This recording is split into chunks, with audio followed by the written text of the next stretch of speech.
हैं लाइव 7। नमस्कार, लाइव 7 विशेष में आपका स्वागत है। मैं हूं ज्ञान रंजन। दोस्तों, आज 13 नवंबर है और सब जान रहे हैं कि 13 नवंबर को झारखंड में पहले चरण का मतदान होना था।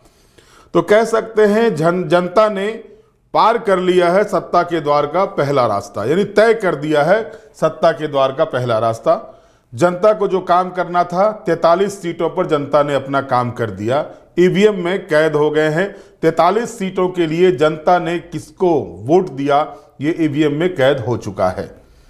सबसे अगर कहा जाए तो चुनाव के बीच में जो परसेंटेज आए हुए हैं, अब तक जो चुनाव आयोग के द्वारा परसेंटेज जारी किए गए हैं, शाम 5 बजे तक जो मतदान हुए, उसको देखने के बाद कहीं खुशी होती है तो कहीं निराशा भी लगती है।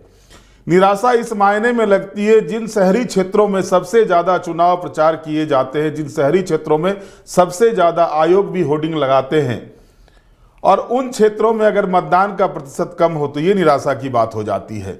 लेकिन वहीं अगर हम देखते हैं कि ग्रामीण क्षेत्रों में, वैसे में भी जो सुदूर नक्सली इलाके हैं, अगर वहाँ पर बम्पर वोटिंग होती है तो ये साबित करता है कि लोकतंत्र पर आस्था आज भी हमारी जिंदा है और हम आज भी जो मतदान का जो चुनावी महापर्व है इसका भरपूर इस्तेमाल करते हैं, भरपूर आनंद लेते हैं। बहरहाल जो स्थिति सामने आ रही है, जो 43 सीटों पर चुनाव हुए हैं, इस चुनाव में जनता ने किस पर भरोसा दिया है ये तो 23 नवंबर को पता चलेगा। लेकिन इस बीच जो रुझान सामने आए हैं वो रुझान जो हैं कहीं भी स्पष्ट रूप से सामने नहीं आ रहा है। हर सीट पर कांटे की टक्कर दिखाई दे रही है, लगभग सीटों पर कांटे की टक्कर दिखाई दे रही है। अब अगर आप परसेंटेज वार देखेंगे, अगर आप प्रतिशत वार देखेंगे तो आपको जानकर आश्चर्य होगा कि जो नक्सली इलाके हैं वहां पर जनता ने जमकर वोट किया है।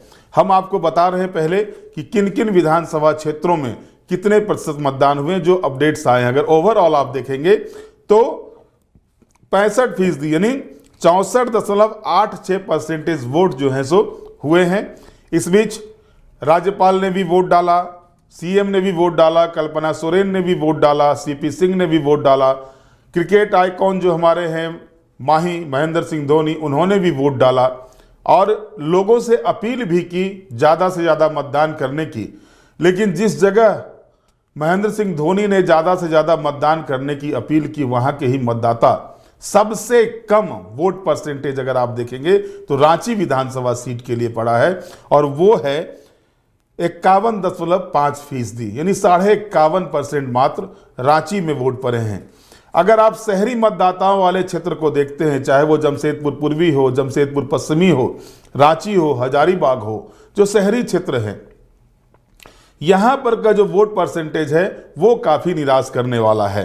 रांची का मैंने बताया 51.5% है, तो वहीं जमशेदपुर पश्चिमी का 59.95% है और जमशेदपुर पूर्वी का 56.72% है।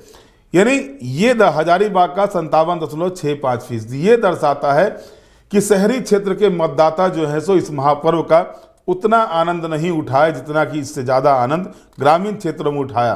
खरसावां में अगर आप देखेंगे सबसे ज़्यादा वोटिंग हुई है 77.32%, बहरागोरा में 76.15%, लोहरदग्गा में 73.21%, पोटका में 72.29%, मांडर में 72.13%, सरायकेला में 71.54%, सिसई में 71.21%, बिशुनपुर में 70.06%, घाटशिला में 70.05%, लातेहार में 69.7%, खूंटी में 69.53%, मझगांव में 69.4%, ईचागढ़ में 69%, सिमडेगा में 68.7%, कोलीबिरा में 68.62%, चाईबासा में 68.61%, भवनाथपुर में 68.2%, तमार में 67.12%, तोरपा में 67.03%, चक्रधरपुर में 66.5%, गढ़वा में 66.46%, बड़का गांव में 66.32%, जगन्नाथपुर में 66.26%, सिमरिया में 65.65%, गुमला में 65.46%, पांकी में 65.13%, डाल्टनगंज में 64.82%, जुगसलाई में 64.53%, मनिका में 64.15%, मनोहरपुर में 63.43%, विश्रामपुर में 62.63%, कोडरमा में 62%, चतरा में 61.16%, बरही में 61.1%, छतरपुर में 60.88%, बरकट्ठा में 59.1%, हुसैनाबाद में 59.04%, हटिया में 58.2%, कांके में 57.89%, हजारीबाग में 57.65%, जमशेदपुर पूर्वी में 56.72%, जमशेदपुर पश्चिमी में 59.95% और रांची में 51.5% मतदान हुए हैं। यानी टोटल लगभग 65% मतदान हुए हैं। अब आप इसमें देखिए कि ट्राइबल बेल्ट को अगर आप देखते हैं, चाहे वो खरसावां हो, लोहरदग्गा हो, पुटका हो, मांडर हो, सरायकेला हो, सिसई हो, बिशुनपुर हो, घाटशिला हो, उसके बाद खूंटी हो, मझगांव हो, सिमडेगा हो, कोलीबिरा हो, चाईबासा हो, इन क्षेत्रों को अगर आप देखते हैं तो इन क्षेत्रों में मतदान का प्रतिशत, वो चाहे चक्रधरपुर रहा हो, जगन्नाथपुर हो, गुमला हो, ये सारे सीटों को अगर आप देखते हैं तो यहाँ पर मतदान का प्रतिशत ज़्यादा है।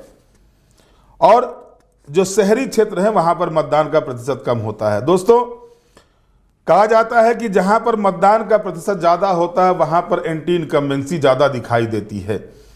अगर आप सीट वाइज देखेंगे तो सीट वाइज अगर मतदान के प्रतिशत में जो राजनीतिक पंडितों के द्वारा ये आकलन किया जाता है कि मतदान का प्रतिशत जिस सीट पर ज़्यादा होता है वहाँ पर जो वहाँ के स्थानीय जो तत्कालीन विधायक होते हैं, जो जनप्रतिनिधि होते हैं, उसके खिलाफ एंटी इनकम्बेंसी जाता है।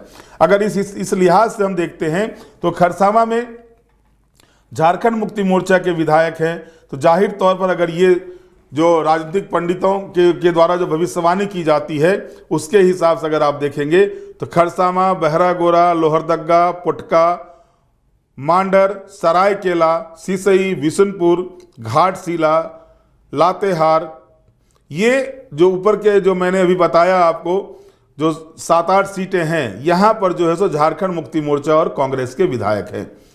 खरसावां में झारखंड मुक्ति मोर्चा के, बहरागोरा में झारखंड मुक्ति मोर्चा के, लोहरदग्गा में कांग्रेस के, पोटका में झारखंड मुक्ति मोर्चा के, मांडर में कांग्रेस के, सरायकेला में झारखंड मुक्ति मोर्चा के थे चंपाई सोरेन जो भाजपा में आ गए हैं, सिसई में भी झारखंड मुक्ति मोर्चा के, बिशुनपुर में भी झारखंड मुक्ति मोर्चा के, घाटशिला में भी झारखंड मुक्ति मोर्चा के, लातेहार में भी झारखंड मुक्ति मोर्चा के और खूंटी में भारतीय जनता पार्टी के विधायक हैं। मझगांव में झारखंड मुक्ति मोर्चा, ईचागढ़ में झारखंड मुक्ति मोर्चा। यानी अगर हम 70% से ऊपर वाले सीट को लेते हैं, जो सीटें हैं, तो उसमें से अधिकांश सीटें दिखाई दे रही है कि वो झारखंड मुक्ति मोर्चा या कांग्रेस के पास है। 1-2 सीट को अगर छोड़ दिया जाए तो जाहिर तौर पर एंटी इनकम्बेंसी यहाँ पर दिखाई देती है।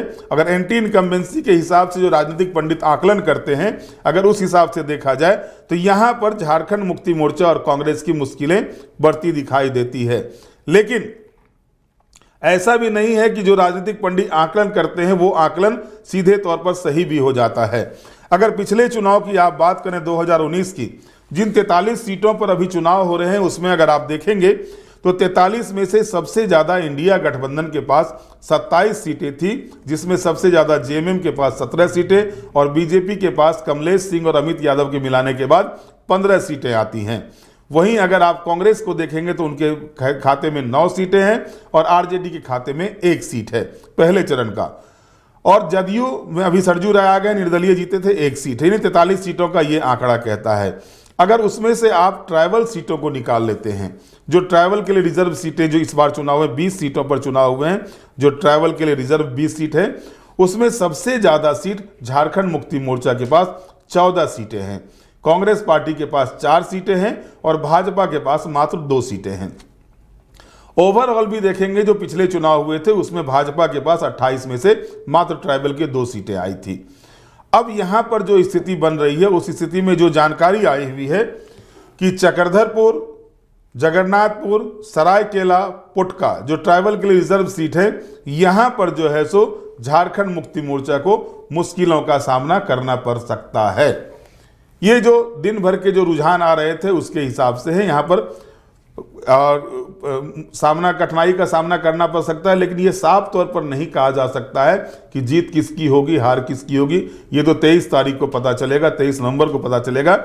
इस बीच चाहे वो खरसावां हो, जुगसलाई हो, तमार हो, ईचागढ़ हो, इन सारे सीटों पर, मनोहरपुर हो, इन सारे सीटों पर सरायकेला में जो है सो मुश्किलें खड़ी की है जेएलकेएम ने।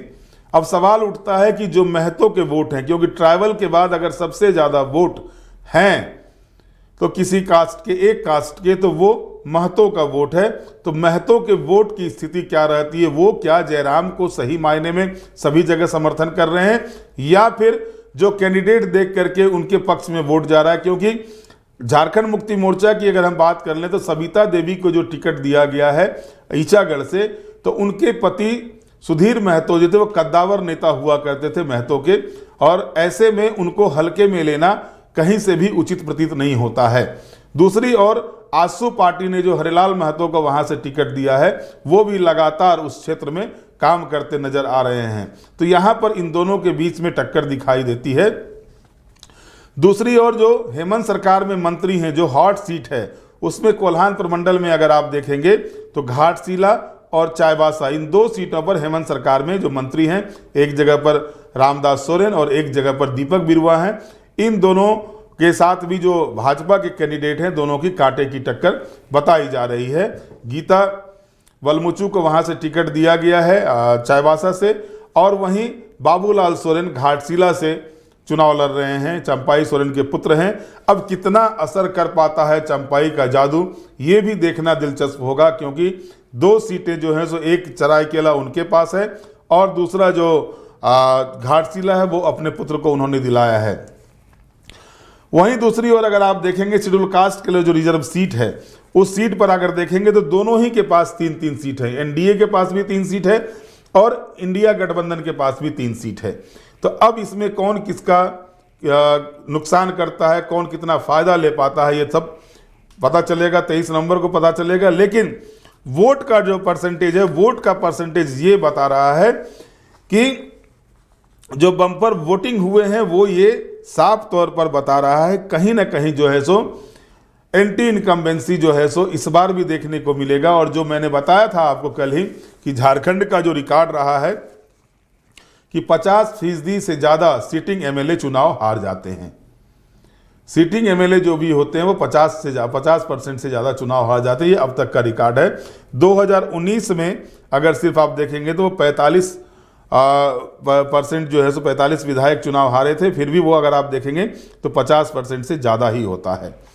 तो ऐसी स्थिति में जो सीन बन रहा है उसमें अगर आप देखेंगे तो पहले चरण के चुनाव में जैसा कि मैंने आपको बताया कि सबसे ज़्यादा जो इंडिया गठबंधन के विधायक हैं, 27 विधायक इंडिया गठबंधन के हैं, तो एंटी इनकम्बेंसी भी इनके ऊपर ज़्यादा है। लेकिन ग्रामीण क्षेत्रों में जो जानकारी आ रही है, ग्रामीण क्षेत्रों से जो बातें सामने आ रही है, उसमें जो है सो अभी भी खास करके ट्राइबल क्षेत्र में जो है सो झारखंड मुक्ति मोर्चा या इंडिया गठबंधन की तरफ लोगों का रुझान ज़्यादा देखा गया है। ये रुझान चुनाव परिणाम में कितना सामने आ सकता है ये भी देखना दिलचस्प होगा। लेकिन इस बीच जो है सो मिथिलेश ठाकुर जो मंत्री हैं, बैजनाथ राम जो मंत्री हैं, चंपाई सोरेन, अर्जुन मुंडा की पत्नी मीरा मुंडा, गीता कोड़ा जो मधु कोड़ा की पत्नी है उनका, यानी कह सकते हैं कि 4 पूर्व मुख्यमंत्रियों की प्रतिष्ठा दांव पर है, तो वहीं 4 मंत्रियों की प्रतिष्ठा भी दांव पर है इस चुनाव में, जिसमें मैंने बताया आपको कि मिथिलेश ठाकुर हैं, इसके बाद बैजनाथ राम हैं, दीपक बिरुवा हैं, रामदास सोरेन हैं। ये 4 मंत्री हैं, चारों की प्रतिष्ठा दांव पर लगी हुई है। जनता ने अपना फैसला सुना दिया है, जनता का फैसला क्या होता है ये तो पता चलेगा। लेकिन फिलवक्त अगर आप ओवरऑल देखेंगे तो ओवरऑल जो स्थिति बनी हुई है उसमें जो है सो लगभग सभी सीटों पर कांटे की टक्कर दिखाई दे रही है। और इसमें कौन कितना बाजी मार लेता है, क्योंकि मैंने आपको बताया था कि जो इस चरण में, प्रथम चरण में जो हाइक लेगा, जो आगे बढ़ेगा, वही सत्ता के द्वार पर पहुंचेगा। क्योंकि इस समय जो सीटें हो रही है, जो अगर आप देखेंगे क्योंकि मैंने बताया कि जहां एक और सत्ता पक्ष को अपने सिटिंग सीट को बचाने की चुनौती है, वहीं दूसरी तरफ जो एनडीए गठबंधन है, जो विपक्ष में है झारखंड में, उसको ज्यादा सीटें जीतने की चुनौती है, उसके सामने परीक्षा है ज्यादा सीटें निकालने की। 15 सीटें जो हैं, उन 15 सीटों में जो भाजपा के पक्ष में ही 15 सीटें हैं, वो 15 सीटें क्या आगे बढ़ पाता है या नहीं बढ़ पाता है। सरजू राय को अगर मिला देते हैं तो 16 सीटें होती है। तो ये समीकरण बन रहे हैं। इस समीकरण के बाद अब दूसरे चरण का मतदान 20 तारीख को है, 23 तारीख को रिजल्ट आने हैं। इस बीच देखना है कि आगे क्या कुछ होता है। बहरहाल आज के विशेष में इतना ही। आप हमारे साथ जुड़े रहें, हमें लाइक करें, सब्सक्राइब करें। बहुत बहुत धन्यवाद। नमस्कार।